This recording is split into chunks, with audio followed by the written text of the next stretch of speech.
তো সবাইকে শুভ সকাল। আজকে আমি একটা তোমাদের ডাউট ক্লিয়ার করতে এলাম। হয়তো পরবর্তীকালে এই জিনিসটা নিয়ে কথা উঠতে পারে।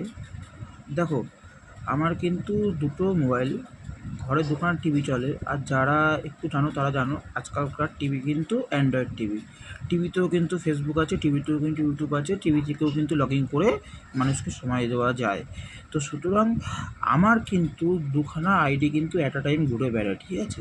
এবার ধরো কি, আমি একটা উদাহরণ দিয়ে বোঝাচ্ছি। ধরো কি, আমি দীপাদি রেলবিতে আছি, হ্যাঁ, বা দীপাদি রেলবিতে একই সময় আছি। আবার ধরো কি মৌসুমি রেলবিতে আমাকে দেখতে পেলে, বা ধরো কি সৃষ্টি রেলবিতে আমি আছি, আমাকে অন্য একটা হেন তেন যেন কারো একটা এলবিতে তোমরা দেখতে পেলে।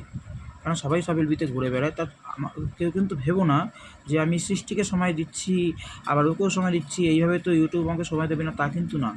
আমার কিন্তু অ্যাট আ টাইম দুখানা আইডি ঘুরে বেড়াচ্ছে, ঠিক আছে? এবং তোমরা যদি একটু খেয়াল করো বুঝতে পারবে, একটা আইডি শুভজিৎ রয়, একটা আইডি শুধু শুভজিৎ রয়, আর একটা আইডি হচ্ছে শুভজিৎ রয় 12। তোমরা এটা একটু দেখে নিও, তাহলে বুঝতে পারবে।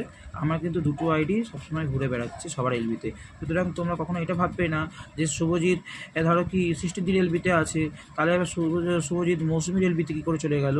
হ্যাঁ, ও দুজনকেই সময় দিচ্ছে একই সময়, তা কিন্তু না। আমার কিন্তু দুখানা সেট, দুখানা মোবাইলই কিন্তু সবার কাছে ঘুরে বেড়াচ্ছে, ঠিক আছে?